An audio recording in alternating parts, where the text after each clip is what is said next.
اس نے بتایا کہ میں نے تو تمہارے بیٹوں کو اڈیالہ جیل میں دیکھا ہے. وہ مقدمہ اب درج جا کے ہوا ہے. ابھی پھر اسی وقت ایک ویڈیو دیکھا جو میں آپ کو دکھانا چاہتا ہوں, سنیں.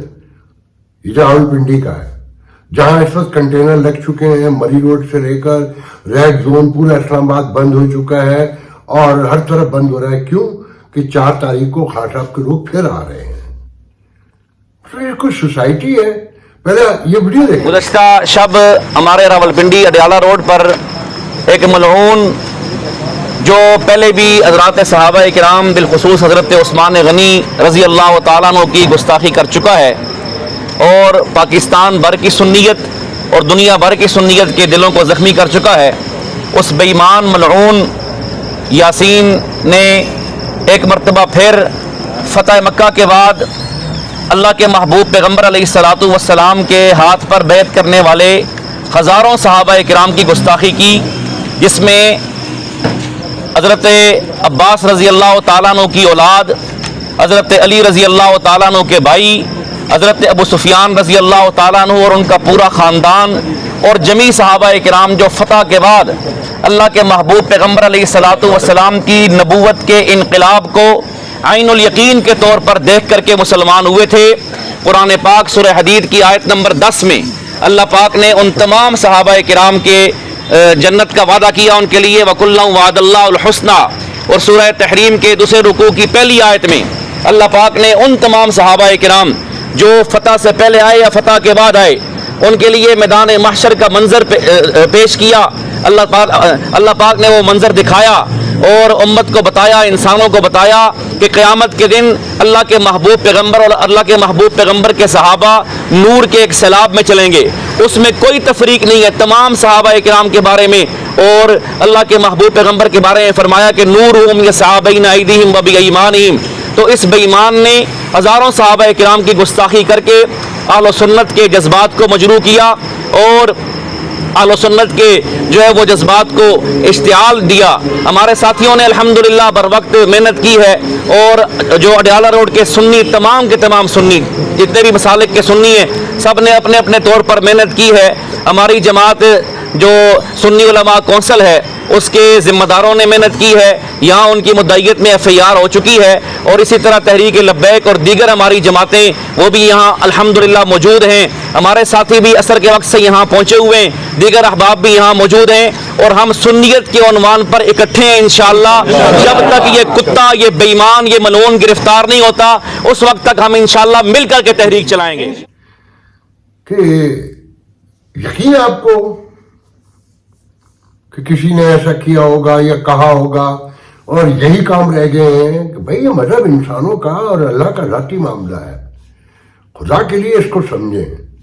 سینکڑوں ہزاروں لوگ اقلیتیں بھی غیر محفوظ ہیں, شیعہ سنی بھی مسئلہ بنایا ہوا ہے, وہابی بریلوی بھی بنا ہوا ہے. کوئی کسی سمجھ کا مظاہرہ تو کیا جائے. اور میڈیا پر حکمرانوں کی صفوں میں آئین, constitution, human rights, citizen rights, democratic norms اور پتہ نہیں کیا کیا ہے جو عام آدمی سمجھ بھی نہیں رہا ہے. رات دن ایک ہی قصہ چل رہا ہے کہ فائد عیسیٰ اچھا ہے, فائد عیسیٰ برا ہے, بنیاد اچھا تھا, یہ برا ہے. اچھا, وہ لوگ آئین کی باتیں کرتے ہیں جو کبھی آئین کے ساتھ پشتوں سے نہیں کھڑے ہوئے. ابھی علی ظفر آ رہے تھے کہ دیکھیں آئین ہمیں حق دیتا ہے احتجاج کرنے کا. یہ پورا خاندان پشتوں سے جب سے پاکستان بنا ہے اسٹیبلشمنٹ کا حصہ رہا ہے, وہ پتہ ہے آپ کو, اور اس سے پہلے انگریزوں کے ساتھ تھا. ان کے والد محترم, میری بڑی اچھی یاد اللہ تھی ان سے, احسن ظفر صاحب سے, وہ ایوب خان کے وزیر قانون تھے, پھر مشرف کے سینیٹر بنے اور مسلم لیگ نون سے بھی جڑے رہتے تھے. اب یہ قانون, آئین, انصاف کی باتیں کرتے ہیں. آپ جس گھر میں پیدا ہوتے ہیں اس کا اثر ہوتا ہے آپ پر. وہ انوائرمنٹ ہی آپ کو مسلمان, شیعہ, سنی, سکھ, عیسائی, ہندو, یہودی بناتا ہے نا. تو یہ کیسے معلوم ہے کہ جناب یہ ان کے گھروں میں پیدا ہونے والے سارے بچے اب آئین اور کانسٹیٹیوشن کے بہت بڑے پاسدان بن گئے. یہ اتنے بڑے پاسبان ہیں کہ رات دن, اور علیمہ بیگم ان پہ شبہ کا فرماتی ہے کہ صبح 7 بجے ان کو کیسے خصوصی طور پر خان صاحب سے ملانے لے جایا جاتا ہے کہ بھائی یہ ان کے پشتینی ساتھی ہیں, انہیں لے جائیں گے, کون لے جائیں گے؟ مگر آپ لوگوں کو لڑا کے رکھا ہوا ہے, زندگی کا شعور نہ مل سکے. اب نعرے لگ رہے ہیں کہ جی ایران نے بدلہ لے لیا. بھائی کیا بدلہ لے لیا ایران نے؟ کیا بگڑا وہاں؟ ان کا جو ڈیفینس سسٹم ہے اس کو پڑھ کے دیکھ لیں. وہاں چڑیا بھی پر مار نہیں سکتی. 2 گھنٹے پہلے پتہ چل چکا تھا کہ میزائل چھوڑنے والے ہیں, اور میزائل اتنے تیز تھے کہ 25 منٹ لگ رہے تھے انہیں پہنچنے میں. تو ان کے لیے کوئی ایشو تھا؟ پہلے ان کی اکانومی پڑھ لیں. 1 کروڑ کی ٹوٹل آبادی نہیں ہے پوری اسرائیل کی. 5 ایئرپورٹ ہیں. کراچی میں 1 ایئرپورٹ ہے اور ویران پڑا ہوا ہے 3 کروڑ کی آبادی میں. اور ایک ایئر لائن کے پاس ان کے پاس 48 جہاز ہیں. آپ کے پورے 25 کروڑ کی آبادی میں جو نیشنل ایئر لائن ہے 18 جہاز ہیں, جس میں سے 12 خراب ہیں. پڑھے تو ذرا. تو لڑنے کے لیے یہ وہ دنیا نہیں ہے. اور پھر یہ سوچ کے ترقی کا خواب دیکھنا کہ ہمیں ترقی کر کے اس سے بدلہ لینا ہے, تو کچھ نہیں ہوتا. ایک انگلی کہیں اٹھتی ہے نا تو 4 اپنی طرف ہوتی ہیں. بہت غور سے دیکھیں ان ساری چیزوں کو. تو کچھ نہیں ہونے جا رہا. ایران پر اگر وہ حملہ بھی کرے گا تو یہ دوبارہ بھی کرنے سے کچھ نہیں ہوگا, مگر جنگ بڑی ہو جائے گی.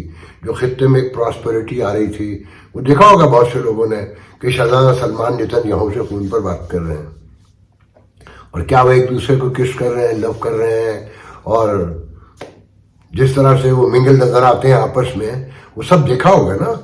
تو ایک ملک ہے جو پورے خطے کو ڈرا رہا ہے.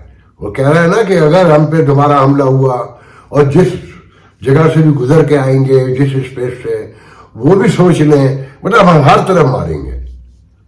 تو نہ خود ترقی کر رہے ہیں, نہ دوسروں کو کرنے دیں گے, نہ آگے بڑھ رہے ہیں, نہ آگے بڑھنے دیں گے.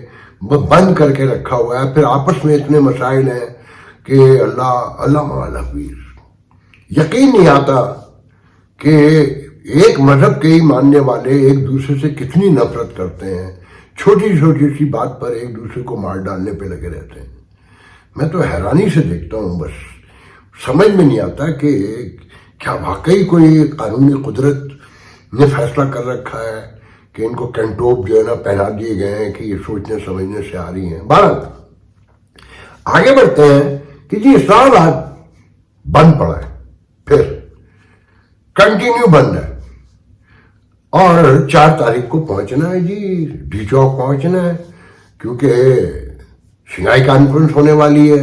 سی پیک کو روکنا ہے. لو امپریشن تو یہی ہے نا, کوئی مانے کوئی نہ مانے.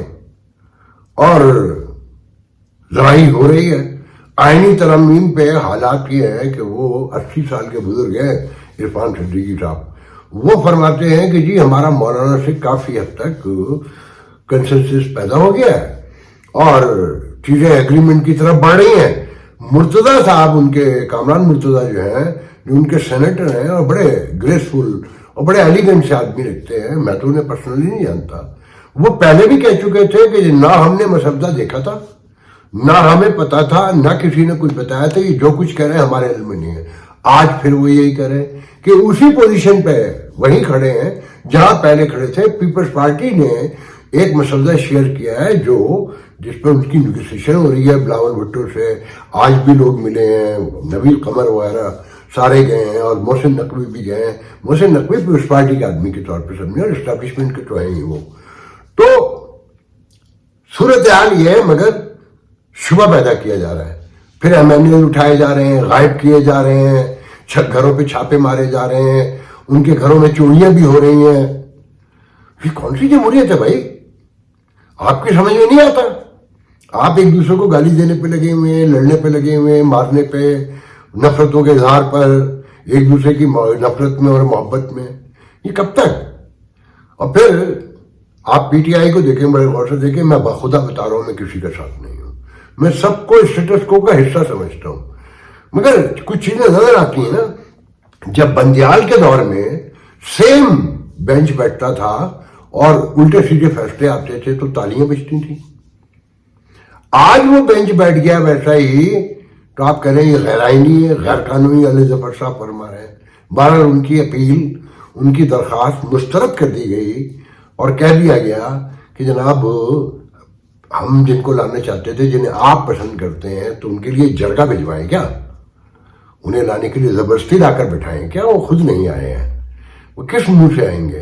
اور اپنی ایمانداری سے بتائیں کہ عقل میں آتی ہے یہ بات, یہ فیصلہ سمجھ میں آتا ہے یا کانسٹیٹیوشن میں کہیں لکھا ہے تو دکھائیں کہ آپ ووٹ بھی نہیں دے سکتے مخالفت میں, اور اس کے آپ نے اگر فیصلہ کیا ہے ووٹ دینے کا تو آپ نااہل بھی ہو جائیں گے. یہ کیسے ہے یہ بتائیں نا, کوئی سمجھائے, کوئی کامن سینس پہ دنیا کے قوانین کھڑے ہوئے ہیں نا جو انسانی عقل میں آتے ہوں. مگر وہ فیصلہ تالیاں بجائی جا رہی تھی. مگر آج جب اسے انڈو کرنے کے لیے کہ ایک ان لاجیکل, ایک انتہائی غیر مہذب قانون اسے کسی کے فیور کے لیے دے دیا گیا, آج اسے ختم کرنے کی کوشش کی جا رہی. ہاں میں یہاں پر بالکل سمجھتا ہوں کہ بدنیتی پہ کی جا رہی ہے کہ اس سے مقاصد حاصل کرنے ہیں, کہ بندے توڑنے ہیں. تو جہاں تک بات ٹائمنگ کی ہے, لیکن نیتوں کا اصل مسئلہ ہے.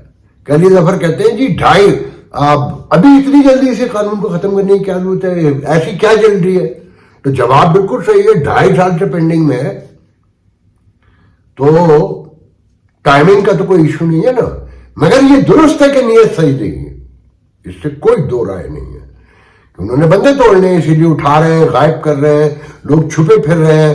پشاور مطلب علاقہ غیر ہو گیا ہے پشاور, کہ وہ صوبہ ہی الگ کر دیا گیا ہے. ایسا لگتا ہے کہ وہاں خاص صاحب کے لوگ آرام سے رہ سکتے ہیں, اسلام آباد میں, پنجاب میں, سندھ میں نہیں رہ سکتے. تو اس سے زندگی آگے نہیں بڑھتی نظر آتی. لگتا نہیں ہے کہ کوئی خوشحالی ترقی آئے گی. جہالت تو آپ دیکھ رہے ہیں نا, کہ باپ بیٹے کو مار دیتا ہے, بیٹا باپ کو مار دیتا ہے, ماں بہنوں کو مار دیتے ہیں, تیزاب پھینک دیتے ہیں, رول واقعات ہوتے ہیں. ڈاکو کچے کے 15 ڈاکو مار دیے جی, آپریشن ہو رہا ہے, ٹینک گئے ہوئے ہیں, ٹوپیں گئی ہوئی ہیں. اچھا کسی مہذب معاشرے میں یہ چیزیں آپ سب کو عجیب سا نہیں لگتا؟ کراچی جیسا عظیم شہر, مطلب اس کی عظمت سے کوئی انکار کر سکتا ہے؟ کھنڈر بنا دیا ہے. جمہوریت ہے اور کوئی کچھ کہہ بھی نہیں سکتا, کوئی بول بھی نہیں سکتا. مگر کانسٹیٹیوشن جو ہے وہ بہت امپورٹنٹ ہے, کیونکہ اشرافیہ کو فائدے نقصان اس سے ہوتے ہیں. عام آدمی کا کیا لینا دینا اس کانسٹیٹیوشن سے؟ یہ معاشرے معاشروں میں ہوتے ہیں. وہاں تو ریٹرن کانسٹیٹیوشن بھی نہیں نا یو کے میں, معلوم ہے نا. مگر ایک مہذب قوم ہے, اور مہذب قومیں, مہذب افراد, خاندان ہی آگے بڑھتے ہیں. یاد رکھیں کہ جن کے گھروں میں پھوٹ ہوتی ہے نا, وہ کتنی بھی محنت کر لیں, کتنی خواہشات رکھتے ہوں, وہ آگے نہیں بڑھتے کبھی. بنا بنایا بھی سب ختم ہو جاتا ہے, دیکھتے دیکھتے ہاتھوں سے نکل جاتا ہے, ایسے جیسے ریت نکل گئی. بہت کوئی دیکھا ہے, بہت قریب سے دیکھا ہے چیزوں کو, کہ اپنے گھر کی پھوٹ ختم کر دیتی, جلا کے بھسم کر ڈالتی ہے. نسلیں تباہ ہو جاتی ہیں کسی ایک فرد کی غلطی سے, کسی 2 افراد کی غلطی سے.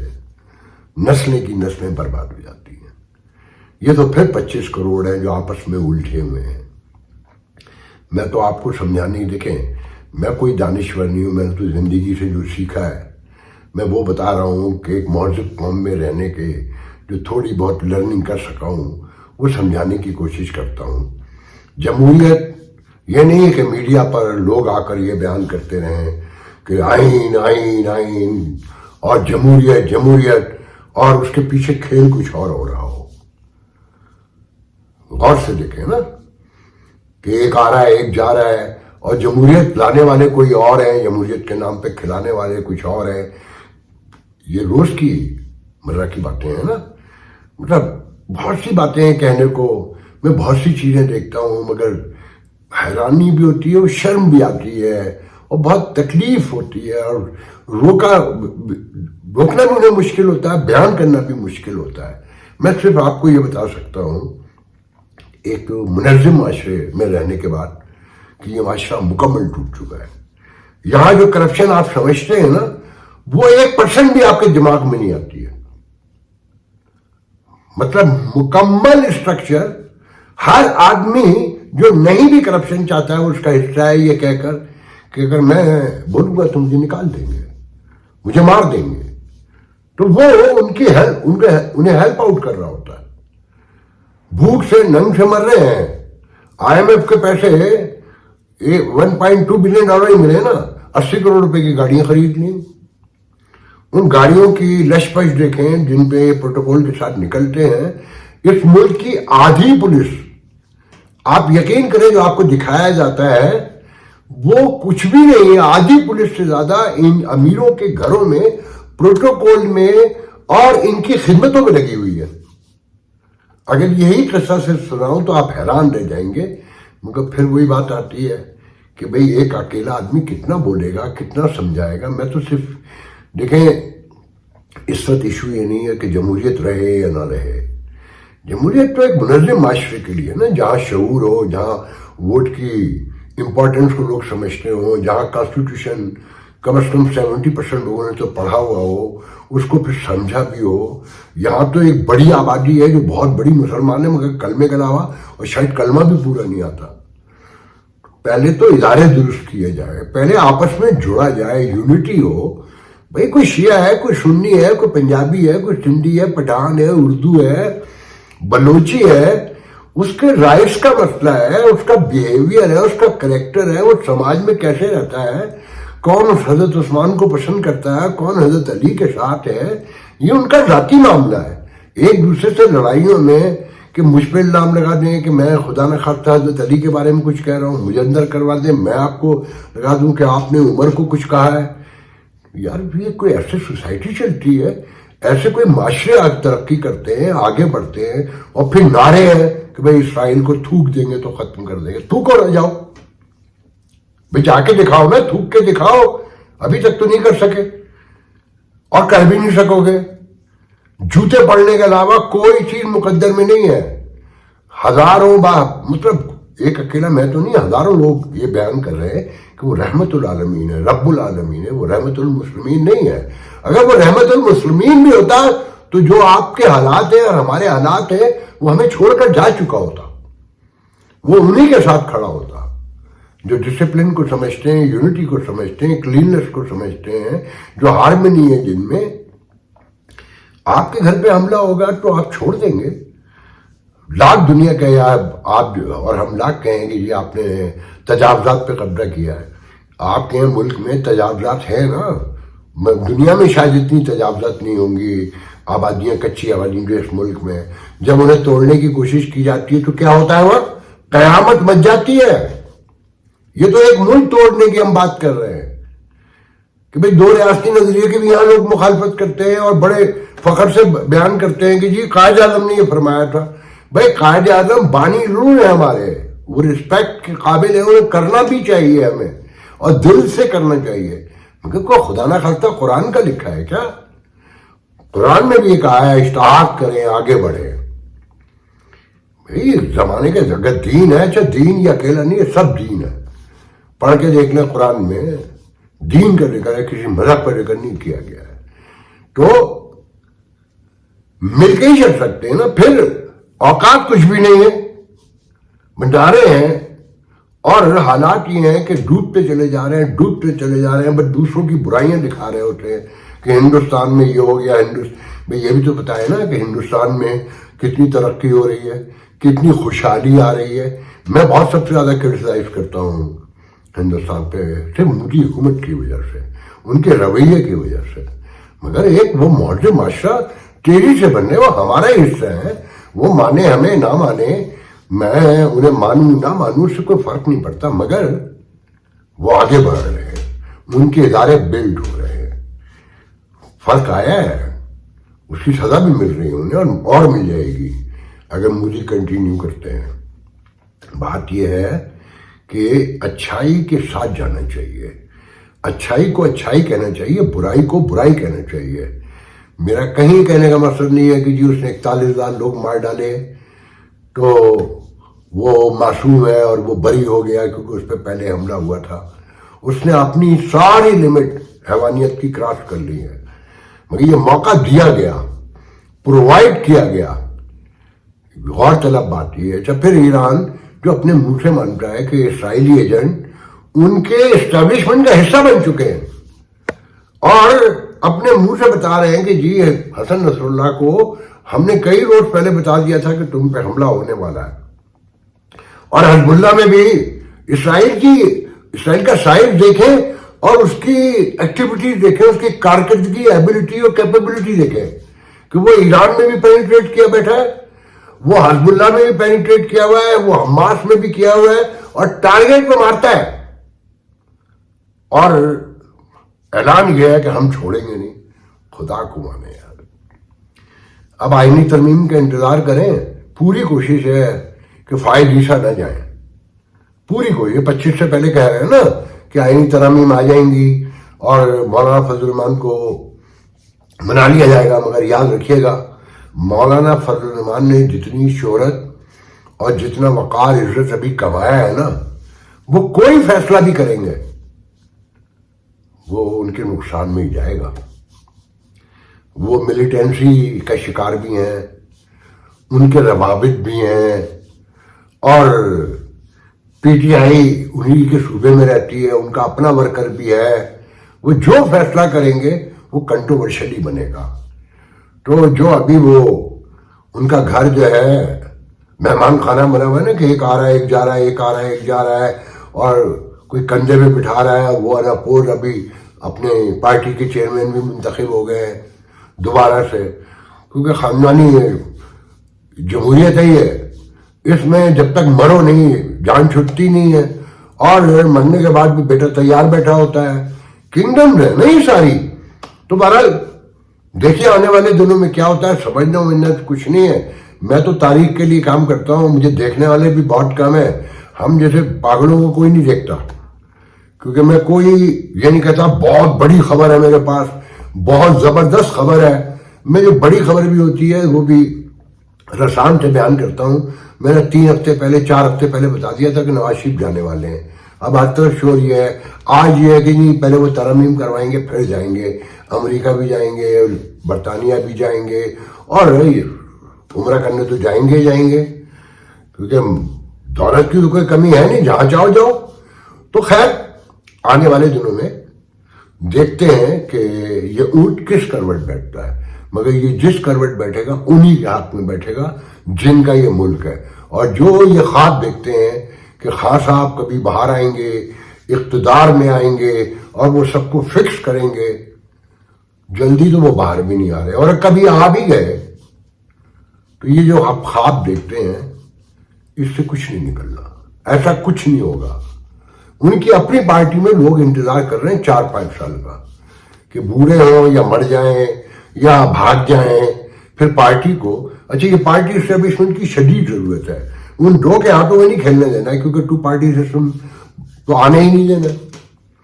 اس کو تو پھر مل جاتے نا میثاق جمہوریت ہے, جیسے بلاول نے آج پھر خان صاحب سے کہا کہ آئے ہیں ہم بیٹھ کے میثاق جمہوریت کرتے ہیں, جیسے آپ موقع کہتے ہیں. تو ٹیز لے رہے ہیں نا, مزے لے رہے ہیں, کیونکہ اسٹیبلشمنٹ ان کے ساتھ ہے.